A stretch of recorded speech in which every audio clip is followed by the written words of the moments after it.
अस्सलामुअलैकुम। न्यूज़ के साथ मैं हूं फैजान अहमद बाटी। बुलेटिन के आगाज में आपको बताएं, शाह महमूद कुरैशी अडियाला जेल से रिहा होते ही फिर गिरफ्तार हो गए। पंजाब पुलिस ने शाह महमूद कुरैशी को अडियाला जेल के बाहर से तहवील में लिया। पीटीआई वाइस चेयरमैन को 9 मई मुकदमात में गिरफ्तार किया। रावलपिंडी ने शाह महमूद कुरैशी की नजरबंदी के अहकामात जारी किए थे। शाह महमूद कुरैशी ने गुफ्तगू में कहा, दोबारा गिरफ्तारी इंतकामी कार्रवाई का निशाना है। झूठे मुकदमे में गिरफ्तारी अदालती हुक्म की खिलाफ वर्जी है। अपडेट कर रहे हैं आपको, शाह महमूद कुरैशी अडियाला जेल से रिहा होते ही फिर से गिरफ्तार। पंजाब पुलिस ने शाह महमूद कुरैशी को अडियाला जेल के बाहर से तहवील में लिया। पीटीआई वाइस चेयरमैन को 9 मई मुकदमात में गिरफ्तार किया गया है। डिप्टी कमिश्नर रावलपिंडी ने शाह महमूद कुरैशी की नजरबंदी के अहकामात जारी किए थे। शाह महमूद कुरैशी ने गुफ्तगू में कहा, दोबारा गिरफ्तारी इंतकामी कार्रवाई का निशाना है। झूठे मुकदमे में गिरफ्तारी अदालती हुक्म की खिलाफ वर्जी है। बिलावल भुट्टो के इलेक्शन के लिए कागजात नामजदगी पर एतराज दायर। बिलावल भुट्टो की एक वक्त में 2 जमातों में ओहदे पर एतराज उठाया गया है। शहरी ने दरख्वास्त में मौक़िफ़ अपनाया है। बिलावल भुट्टो पीपल्स पार्टी और पीपल्स पार्टी पार्लियामेंटेरियंस के ओहदे रखते हैं। एक शख्स एक वक्त में एक जमात का रुकन हो सकता है। इलेक्शन एक्ट की खिलाफ वर्जी पर बिलावल भुट्टो के कागजात मुस्तरद करने की इस्तदा इस दरख्वास्त में की गई है। अपडेट करें आपको, बिलावल भुट्टो के इलेक्शन के लिए कागजात नामजदगी पर एतराज़ दायर किया गया है। बिलावल भुट्टो की एक वक्त में 2 जमातों में ओहदे पर एतराज़ उठाया गया है। शहरी ने दरख्वास्त में मौक़िफ़ अपनाया है। बिलावल भुट्टो पीपल्स पार्टी और पीपल्स पार्टी पार्लियामेंटेरियंस के ओहदे रखते हैं। एक शख्स एक वक्त में एक जमात का कारकुन हो सकता है। इलेक्शन एक्ट की खिलाफ वर्जी पर बिलावल भुट्टो के कागजात नामजदगी मुस्तरद करने की इस्तदा की गई है। इस दरख्वास्त में पीपल्स पार्टी ने आम इंतखाबात के लिए मंशूर तैयार कर दिया। ज़राए के मुताबिक बिलावल भुट्टो जरदारी पीपल्स पार्टी के इंतखाबी मंशूर का ऐलान जल्द करेंगे। पीपल्स पार्टी इंतखाबी मंशूर में नौजवानों, किसानों और ख़वातीन पर फोकस किया है। रोजगार, बेरोजगारी और महंगाई का खात्मा भी पीपल्स पार्टी मंशूर में शामिल है। पीपल्स पार्टी इंतखाबी मंशूर पर मुश्तमिल किताबचा जारी करेगी। पीपल्स पार्टी सरकारी मुलाजमीन के तनख्वाहों और पेंशन्स में इजाफा भी उनके मंशूर में शामिल है। इलेक्शन कमीशन ने आम इंतखाबात में मॉनिटरिंग एंड कंट्रोल सेंटर कायम कर दिया। तर्जुमान इलेक्शन कमीशन के मुताबिक अवाम को इलेक्शन के हवाले से राबता करने और अपनी शिकायत दर्ज करवाने की सहूलत होगी। शिकायत के बर वक्त अजाले के लिए फौरी तौर पर कार्रवाई की जाएगी। अवाम की शिकायत के अंदराज और उनके फौरी हल के लिए 4 सतहों पर कंट्रोल सेंटर कायम किए गए हैं। इलेक्शन कमीशन ने आम इंतखाबात में मॉनिटरिंग एंड कंट्रोल सेंटर कायम कर दिया। तर्जुमान इलेक्शन कमीशन के मुताबिक अवाम को इलेक्शन के हवाले से राबता करने और अपनी शिकायत दर्ज करवाने की सहूलत होगी। शिकायत के बर वक्त अजाले के लिए फौरी तौर पर कार्रवाई की जाएगी। अवाम की शिकायत के अंदराज और उनके फौरी हल के लिए 4 सतहों पर कंट्रोल सेंटर कायम किए गए हैं। कागजात नामजदगी की स्क्रूटनी का सिलसिला तीसरे रोज भी जारी है। उम्मीदवारों के कागजात की जांच पड़ताल का अमल 30 दिसंबर तक जारी रहेगा। एतराज़ात 3 जनवरी तक दायर हो सकते हैं। अब तक किन अहम उम्मीदवारों के कागजात नामजदगी मंजूर हो चुके हैं, तफसीलात जानेंगे हमारे नुमाइंदगान से। इस्लामाबाद से हमारे साथ होंगे राना उस्मान, लाहौर से हमें अपडेट करेंगे उमर दराज, जबकि पेशावर से हमारे साथ होंगे लिहाज अली, मुल्तान से इमरान रशद हमारे साथ मौजूद होंगे। सबसे पहले रुख करते हैं शहर इक़्तिदार का। राना उस्मान, बताइएगा अब तक कौन कौन से बड़े रहनुमा हैं जिनके कागजात मंजूर हो चुके? इस्लामाबाद की बात की जाए तो इस्लामाबाद से राजा खुर्रम नवाज जो कि साबिक रहनुमा हैं तहरीक इंसाफ के, वो पहुंचे थे स्क्रूटनी के लिए, क्योंकि आज NA 47 में 20 उम्मीदवारों को तलब कर रखा है और RO के सामने ये पेश होते हैं स्क्रूटनी के अमल के लिए। राजा खुर्रम नवाज पेश होकर वापस रवाना हो चुके हैं। जब हमने राजा खुर्रम नवाज से पूछा कि क्या आपका स्क्रूटनी का अमल जो है मुकम्मल हो गया है, किसी किस्म का एतराज़ तो नहीं लगा, उन्होंने कहा कि कुछ चीज़ें हैं वो रहती हैं और स्क्रूटनी का अमल जो है इस वक्त जारी है।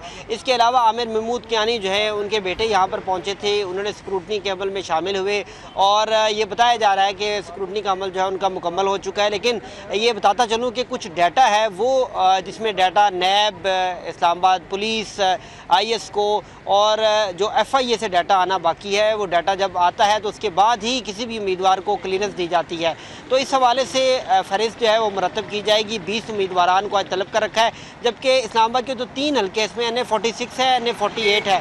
NA 46 और NA 48 की जो स्क्रूटनी का अमल है वो आज नहीं होगा। सिर्फ NA 47 में जो 20 उम्मीदवारों को बुलाया गया है, सिर्फ उनका स्क्रूटनी का अमल जो है इस वक्त जारी है। जी ठीक है, बहुत शुक्रिया, आप हमारे साथ ही मौजूद रहिए। लाहौर से अपडेट लेते हैं उमर दराज से। उमर दराज, आप अपडेट कीजिएगा।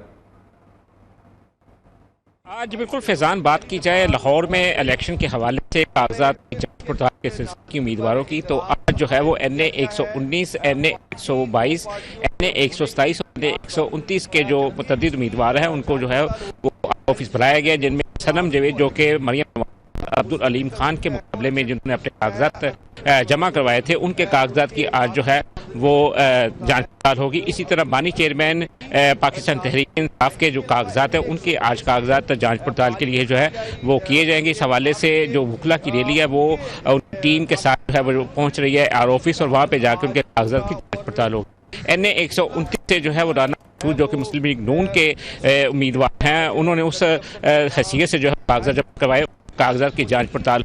इस हलके में हमाद अजहर जो हैं वो मजबूत उम्मीदवार जो हैं वो पाकिस्तान तहरीक इंसाफ से और दीगर रहनुमा जो उम्मीदवार वो मौजूद है। NA 127 से ज़हीर अब्बास खोखर जिन्होंने पाकिस्तान तहरीक इंसाफ से कागजात जमा करवाए। इस हलके से एजाज अहमद चौधरी ने भी पाकिस्तान तहरीक इंसाफ से कागजात जमा करवाए और इनके शाइस्ता परवेज मलिक और दीगर जो हैं वो जो उम्मीदवार हैं वो जो है हल्के से जो है वो हिस्सा लेना चाह रहे हैं। आज जो जांच पड़ताल है वो ज़हीर अब्बास खोखर की हो रही है। अगर बात की जाए मखसूस नशिस्तों के हवाले से तो आज पाकिस्तान जमात इस्लामी पाकिस्तान और तहरीक लब्बैक पाकिस्तान के जो रिजर्व सीटें हैं वहाँ पे जो है ख़वातीन की और इकलिती की और उनके जो कागजात की जांच पड़ताल का जो सिलसिला जो है वो यहाँ इलेक्शन कमीशन ऑफिस लाहौर में जारी है, जबकि बिलावल भुट्टो जरदारी के कागजात NA 127 से जो है वो जमा करवाए गए थे। उस पर शहरी मोहम्मद अयाज ने जो है वो इतराज़ है वो दरख्वास्त जो RO ऑफिस में जमा करवा दी है, जिसमें ये मौक़िफ़ इख्तियार किया गया है कि एक शख्स एक मेंबर जो है वो दो पार्टियों में नहीं हो सकता, क्योंकि बिलावल जो है वो peoples party Pakistan peoples party के चेयरमैन है, जबकि पाकिस्तान पीपल्स पार्टी पार्लियामेंटेरियन जो है उसके सदर आसिफ अली जरदारी हैं और इस जो पाकिस्तान पीपल्स पार्टी है उसका जो निशान है वो तीर है, जबकि पाकिस्तान पीपल्स पार्टी तलवार पीपल्स पार्टी पार्लियामेंटेरियन का जो निशान है वो तीर है। तो इस हवाले से इलेक्शन एक्ट 2017 के शिक के मुताबिक जो है वो एक शख्स जो है वो दो जमातों का मेंबर नहीं हो सकता, तो इस हवाले से दरख्वास्त जो है वो जमा करवा दी गई और बिलावल भुट्टो जरदारी के कागजात की जांच पड़ताल जो है वो कल यानी 28 दिसंबर को जो है वो जांच पड़ताल कल की जाएगी। बहुत शुक्रिया उमर दराज, आप हमारे साथ ही मौजूद रही हैं। रुख करेंगे पेशावर के, जहां पर लिहाज अली मौजूद है। लिहाज बताइएगा पेशावर की क्या सूरत हाल है, कौन कौन से रहनुमा है जिनके कागजात नामजदगी मंजूर हो चुके हैं? जी बहुत शुक्रिया। इस वक्त पेशावर में सूबाई असम्बली के 13 और कौमी असम्बली के 5 नशस्तों के लिए कागजात की नामजदगी के जो जमा कराई गई थी उसकी जांच पड़ताल का अमल जारी है।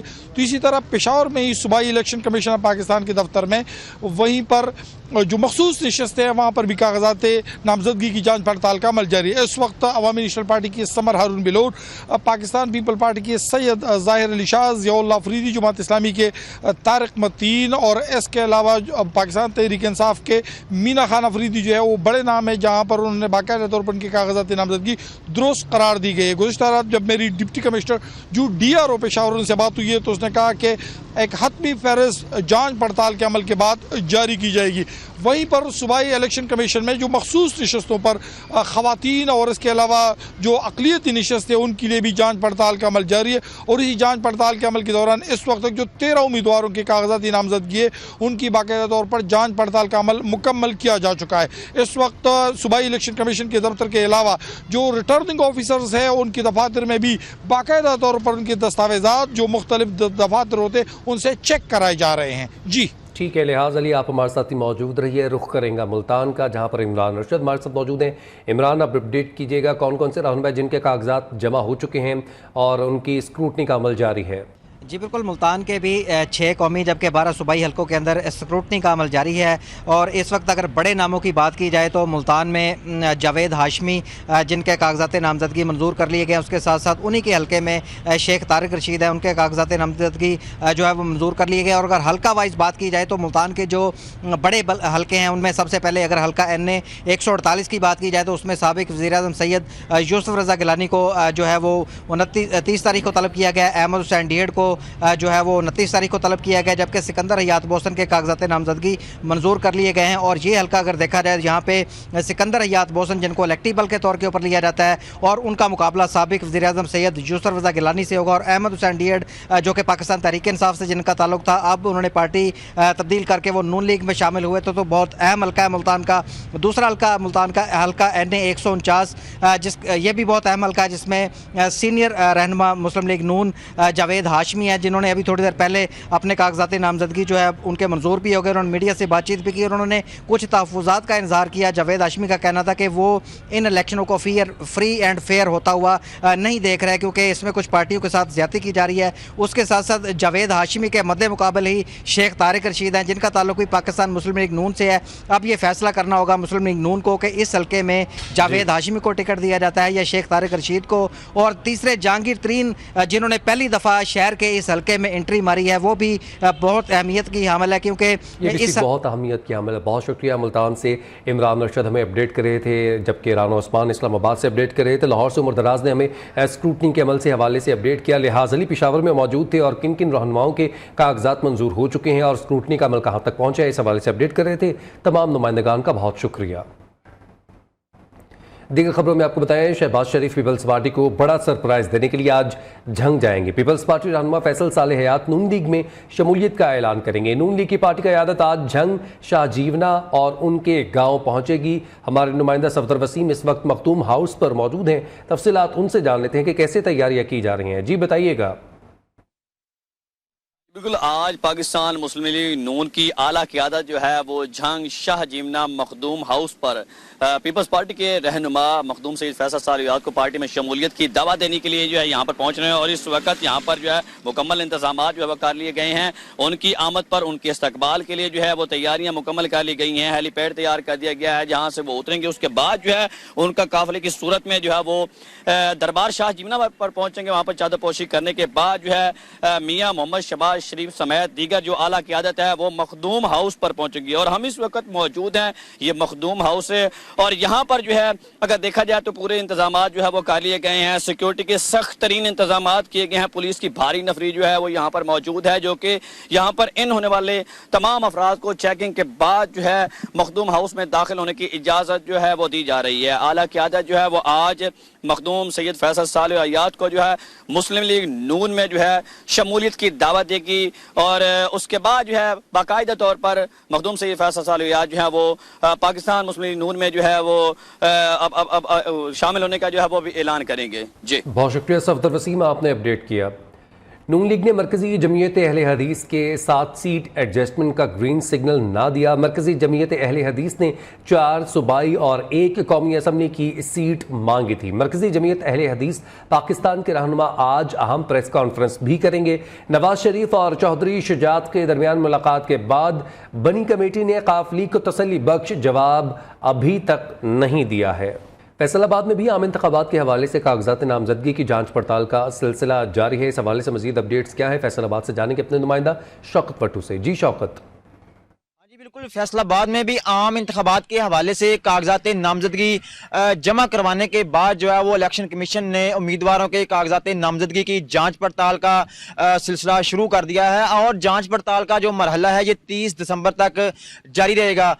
30 दिसंबर के बाद जो उम्मीदवार हैं जिनके कागजात नामजदगी मुस्तरद होंगे वो इलेक्शन कमीशन के पास अपनी अपीलें जो है वो जमा करवाएंगे और उसके बाद जो है वो हतमी फैसला इलेक्शन कमीशन की जानब से जारी किया जाएगा। हम आपको बताते चलें कि फैसलाबाद के 21 सूबाई और 10 कौमी असम्बली के हलकों के लिए अलग अलग जगहों पर आरओ दफातर कायम किए गए हैं जहां पर उम्मीदवारों के कागजात नामजदगी की जांच पड़ताल का जो सिलसिला है वो जारी है। दीगर उम्मीदवारों के कागजात नामजदगी जिनमें साबिक MNA जो मियाँ अब्दुल मनान है उनके भी हल्का NA 101 से कागजात नामजदगी मंजूर हो चुके हैं। उम्मीदवारों की जानब से जो है वो कागजात नामजदगी जमा करवाने के बाद कैंपेन का सिलसिला जो है वो भी जोरों शोर से जारी है, जबकि इससे साथ साथ जो है वो सियासी जो दफातर हैं वो भी आबाद हो चुके हैं। उम्मीदवारों ने वोटर्स को अपनी तरफ मुतवज्जो करने के लिए सड़कों पर बैनर्स और जो पोस्टर हैं वो भी आवेजा करने शुरू कर दिए हैं। जी ठीक है, बहुत शुक्रिया आपने अपडेट के इस हवाले से। साबिक वज़ीर-ए-आज़म शहीद मोहतरमा बेनज़ीर भुट्टो की 16वीं बरसी आज मनाई जा रही है। गढ़ी खुदाबख्श भुट्टो में तमाम इंतजामात मुकम्मल कर लिए गए हैं। बेनज़ीर की बरसी का इज्तिमा गढ़ी खुदाबख्श में भुट्टो के मज़ार से मुत्तसिल ग्राउंड में होगा, जिससे बिलावल भुट्टो जरदारी और आसिफ अली जरदारी खिताब करेंगे। मज़ीद तफ़सीलात वहाँ पर मौजूद हमारे नुमाइंदा ज़ैन आशिक पठान से जानते हैं। जी ज़ैन। मोहतरमा बेनजीर भुट्टो की 16वीं बरसी नहायत ही अकीदत व एहतराम के साथ गढ़खुदाबख्श भुट्टो में आज मनाई जा रही है। मैं इस वक्त मौजूद हूँ शहीद मोहतरमा बेनजीर भुट्टो के मजार के आहत में। मुल्क भर से काफिलों की आमद का सिलसिला गुज़िश्ता रात से ही जारी था। मेरे अकब में आप देख सकते हैं कि मुल्क भर से काफिलों की आमद का सिलसिला अभी भी जारी है। जबकि मैं आपको बताता चलूं, सिक्योरिटी के हवाले से सिक्योरिटी इंतहाई सख्त की गई है। जालों को जो है वो जामे तलाशी के बाद जो है वो मजार के अंदर छोड़ा जा रहा है। जबकि 33 के करीब जो SSP फराइज सर अंजाम दे रहे हैं, 60 के करीब DSCs और 7000 से ज्यादा पुलिस एहलकार जिसमें खवातीन भी शामिल है। जबकि मजार की जो है फिजाई निगरानी भी की जा रही है, CCTV से मॉनिटर भी किया जा रहा है। जबकि सिक्योरिटी को 2 हिस्सों में तकसीम किया गया है। 9 दरों भुट्टो हाउस को जो है अलग जो है वो चेकिंग की जा रही है। जबकि मजार के अंदर जो है जालों को जामे तलाशी के बाद जो है वो छोड़ा जा रहा है। ये जोन अलग बनाया हुआ है। मजीद मैं आपको बताता चलूं कि जलसे का आगाज जो है ठीक 3 बजे के करीब कर दिया जाएगा, जिसके पाकिस्तान पीपल्स पार्टी के चेयरमैन बिलाल भुट्टो जरदारी, आसिफ अली जरदारी जो कि इस वक्त 9 दरों भुट्टो हाउस में मौजूद हैं, 4 बजे के करीब जो है वो जलसा का आ जाएंगे। जिसके बाद जो है 5:20 की खामोशी के बाद जो है वो जलसा का जो है 6 बजे के करीब इख्तिताम पजीर होगा। जी बहुत शुक्रिया जैन आशिक, आपने अपडेट किया। साबिक वज़ीर-ए-आज़म बेनज़ीर भुट्टो को बिछड़े 16 बरस बीत गए। 27 दिसंबर 2007 की खून आशाम शाम को लियाकत बाग रावलपिंडी में दहशत गर्दों ने चारों सूबों की जंजीर को काट दिया। रिपोर्ट कर रहे हैं कामरान सुहेल। अवाम पर एक और बिजली बम गिराने की तैयारी। फ्यूल एडजस्टमेंट की मद में बिजली फी यूनिट 4 रुपये 66 पैसे महंगी होने का इम्कान। नेपरा आज CPPA की दरख्वास्त पर समाअत करेगा। CPPA की दरख्वास्त में मजीद कहा गया कि नवंबर में फ़ी यूनिट फ्यूल लागत 9 रुपये 44 पैसे फ़ी यूनिट रही और इसी माह फ़ी यूनिट बिजली लागत तखमीना 4 रुपये 78 पैसे था। गुज़िश्ता रोज़ की बदतरीन मंदी के बाद पाकिस्तान स्टॉक में आज तेज़ी है। 100 इंडेक्स में 646 पॉइंट्स का इजाफा हुआ, 59,817 पर मौजूद है। इंटरबैंक डॉलर की कीमत में 17 पैसे कमी हुई, 282 रुपये 20 पैसे पर आ चुका। अपडेट करें आपको गुज़िश्ता रोज़ की बदतरीन मंदी के बाद पाकिस्तान स्टॉक मार्केट में तेज़ी देखी गई। 100 इंडेक्स 646 पॉइंट्स के इजाफे के साथ 59,817 पर मौजूद है, जबकि इंटरबैंक डॉलर की कीमत में 17 पैसे कमी हुई, जिसके बाद 282 रुपये 20 पैसे पर आ गया। मज़ीद तफ़सीलात काशिफ मुनीर से जानते हैं। जी काशिफ। देखिए, गुज़श्ता रोज जो है वो साल की तारीख की सबसे बदतरीन मंदी के बाद आज पाकिस्तान स्टॉक मार्केट में जो है आगाज मंदी हुआ था। ताहम मार्केट ने कुछ देर बाद रिकवर किया, फिर मंदी जोड़ने के बाद मार्केट में जो है वो तेजी देखने में आ रही है। 100 इंडेक्स में तक 646 पॉइंट का इजाफा हो गया है। 100 इंडेक्स 59,817 पर मौजूद है। गुज़श्ता कुछ दिनों से मार्केट ने तकरीबन 8,000 की तकरीबन पॉइंट जो है वो कमी देखी है। ताहम आज जो है वो मार्केट रिकवर कर रही है। मार्केट में इस वक्त गुज़श्ता रोज दिखा ये जा रहा था कि साल का आखिर है, बैंकों की जो है वो क्लोजिंग है और दीगर सेक्टर की क्लोजिंग की वजह से और फॉरेन इनफ्लोज न आने की वजह से मार्केट में मंदी ताहम आज कुछ खरीदारी देखने में आ रही है। वॉल्यूम कम है, ताहम मार्केट में आज बेहतरी देखने में आ रही है। सूबाई दारुल हुकूमत लाहौर में फ़ज़ाई आलूदगी का राज बरकरार है। लाहौर में एयर क्वालिटी इंडेक्स 200 रिकॉर्ड किया जा रहा है। दुनिया के आलूदा तरीन शहरों की फहरिस्त में लाहौर का आज 4था नंबर, जबकि पाकिस्तान में 3रा नंबर है। इस हवाले से मज़ीद तफ़सीलात जानते हैं चिराग बलोच से। जी चिराग, अपडेट कीजिएगा। जी, लाहौर में स्मोक का राज बरकरार है। अगर हम इस वक्त बात करें लाहौर में एयर क्वालिटी इंडेक्स की, तो इस वक्त भी लाहौर के एयर क्वालिटी इंडेक्स जो मजमूई तौर पर जो है वो 200 रिकॉर्ड किया जा रहा है, जो कि कल की निस्बत जो है वो काफ़ी कम है। कल क्योंकि लाहौर का एयर क्वालिटी इंडेक्स जो है वो 400 से भी तजावज़ कर गया था और लाहौर जो है दुनिया के आलूदा तरीन शहरों की फहरिस्त में पहले नंबर पर चला गया था। लेकिन आज जो है वो लाहौर का एयर क्वालिटी इंडेक्स 200 होने की वजह से जो है वो दुनिया की आलूदा तरीन शहरों की फहरिस्त में लाहौर जो है वो टॉप 3 में शामिल नहीं है। लाहौर जो है वो 4थे नंबर पर मौजूद है। लेकिन पाकिस्तान के अंदर जो है लाहौर का 3रा नंबर है। इसी तरह मैं आपको बताता हूँ लाहौर के जो दीगर इलाके हैं जिसके अंदर मजंग जो है वो सबसे ज़्यादा जहाँ पर एयर क्वालिटी इंडेक्स रिकॉर्ड किया जा रहा है, 372 जो है वो एयर क्वालिटी इंडेक्स वहाँ पर मजंग में रिकॉर्ड किया जा रहा है। अगर हुकूमती इक़दामात की बात करें तो हुकूमत की जानिब से इक़दामात ज़रूर किए जा रहे हैं। स्मार्ट लॉकडाउन पीछे लगाया गया, स्कूल भी उसके अंदर बंद किए गए, साथ में मार्केट्स जो है उनका टाइम जो है वो थोड़ा लेट खुलने का किया गया, साथ में जो है वो मौसमी बारिश भी की गई। इसीलिए जो माहिरीन का कहना है कि शहरियों को चाहिए कि वो ज़्यादा से ज़्यादा अपना ख्याल रखें, साथ में हुकूमत की जानिब से दिए गए SOPs पर अमल दरामद करे ताकि जो है वो शहरी जो है वो उनकी जो स्मोक से पैदा होने वाली बीमारियां उनसे बचा जा सके। जी बहुत शुक्रिया चिराग, आपने अपडेट किया। पेशावर में सफाई कंपनी के मुलाजमीन के एहतजाज के बाद 5 लाख टन कचरा जमा हुआ, जिससे शहरी तंग आ गए। कचरा ना उठाने के बायस शहर में ताफुन फैल गया, लेकिन अभी तक हुकूमत की जानिब से कोई इकदाम नहीं उठाए गए। शहर में गंदगी के ढेर लगने से मुतालिक मज़ीद तफसीलात जानते हैं जमील खान से। जी जमील। जी यकीनन बिल्कुल इस वक्त पेशावर के मुख्तलिफ इलाकों में सफाई कंपनी के 4,500 से ज़ायद मुलाजिमीन ने ड्यूटियों से बाइकाट कर रखा है, जिसकी वजह से जगह जगह पर गंदगी के ढेर बन चुके हैं और शहरी परेशान है। इस वक्त हमारे साथ एक शहरी भी मौजूद है, वन से भी जानते हैं। बताइएगा जी कितनी मुश्किलात का सामना है सफाई न होने की वजह से? अस्सलाम वालेकुम। ये मुश्किलात है कि हम टैक्सेस भी दे रहे हैं और फिर भी इधर गन जमा है। लोग ये भी नहीं मानते कि इधर से उठा ले सरकारी लोग, बस सिर्फ आते अपनी झाड़ू लगा देते हैं और गन को छोड़ देते हैं। जी बिल्कुल, यहाँ पे शहरी कहते हैं कि टैक्सेस देते हैं, पैसे देते हैं, लेकिन इसके बावजूद सफाई का निज़ाम रोज़ाना की बुनियाद पर अबतर होता जा रहा है, बीमारियाँ फैलती जा रही है, जिसकी रोकथाम के लिए हुकूमत भी कोई इक़दाम नहीं उठा रही। और शहर के मुख्तलिफ इलाकों में इस वक्त तकरीबन 5 लाख टन तक कचरा जमा हो चुका है, लेकिन इसको टिकाने के लिए कोई इक़दाम ही नजर नहीं आ रहे। जी जिंदगी बचाने के लिए चैलेंज दरपेश एक्शन और एडवेंचर से भरपूर science fiction film rebel moon के दूसरे पार्ट द स्कार गिवर का ट्रेलर जारी कर दिया गया। आप भी मुलाहिजा कीजिए। न्यूज़ बुलेटिन से फिल वक्त इतना ही।